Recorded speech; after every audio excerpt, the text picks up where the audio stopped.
Welcome to Dr. Mary Travel Best's 5 Steps to Solo Travel Guide. This is for women like you who need a little extra support traveling the world, one woman at a time.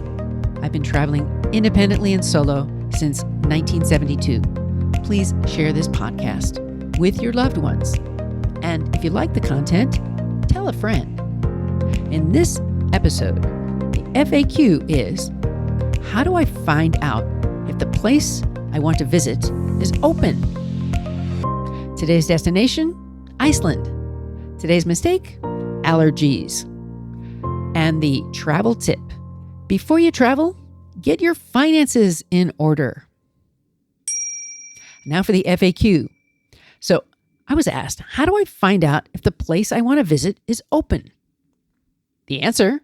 Well, it's not really an easy question because the place you may want to visit could be open only during certain times, seasons, or with certain weather conditions.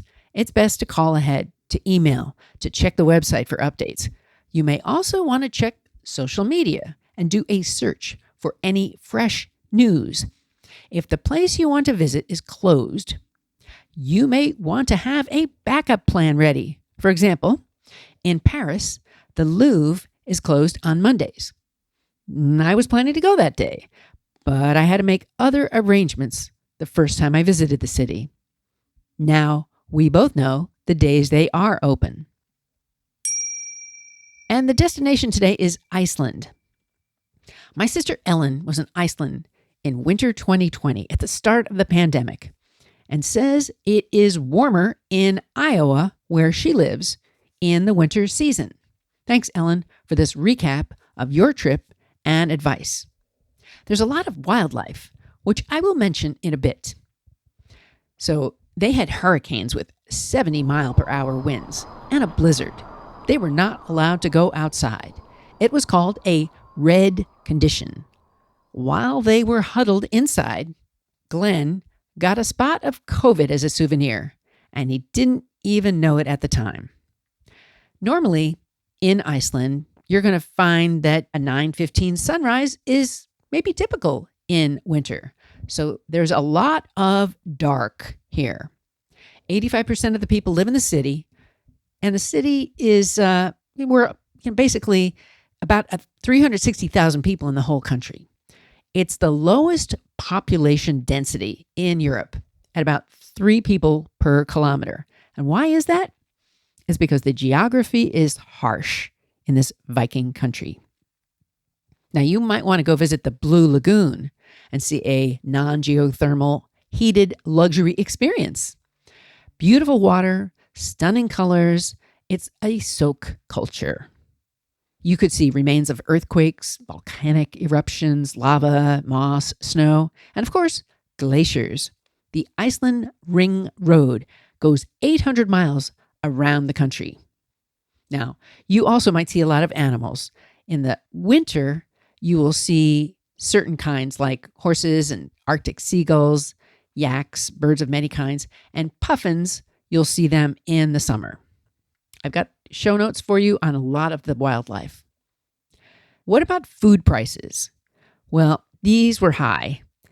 They had to just let go of what they thought about food prices, and they said to themselves, okay, $10,000 is now $100. Just accept it.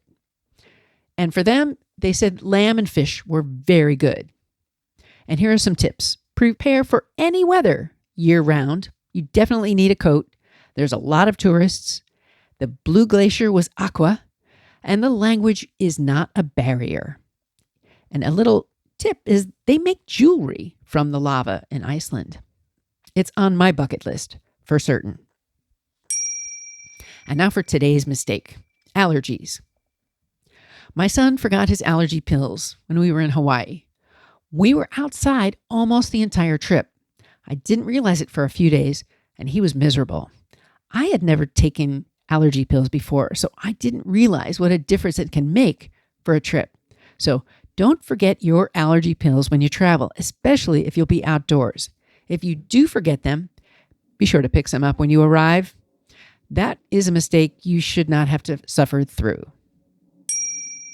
And now for today's travel advice. Before you travel, get your finances in order. So here's what you can do. Pay your bills ahead of leaving for a big trip. That makes your head clear and your desk clean when you return home. There's no worries about people calling for their money because the check is on the way already. Leave your concerns behind when you travel. I want to bring meaning to your travel. So send a question or a travel tip to info@drmarytravelbest.com. Let's connect on my website or Facebook page or join the private group. I'm also on Instagram and Twitter. You could subscribe to YouTube. Find 5 Steps to Solo Travel on Amazon. Thank you. What's on your travel bucket list? Tell the doctor and her team of women who travel the world seeking the very best. Dr. Travel Best, that is.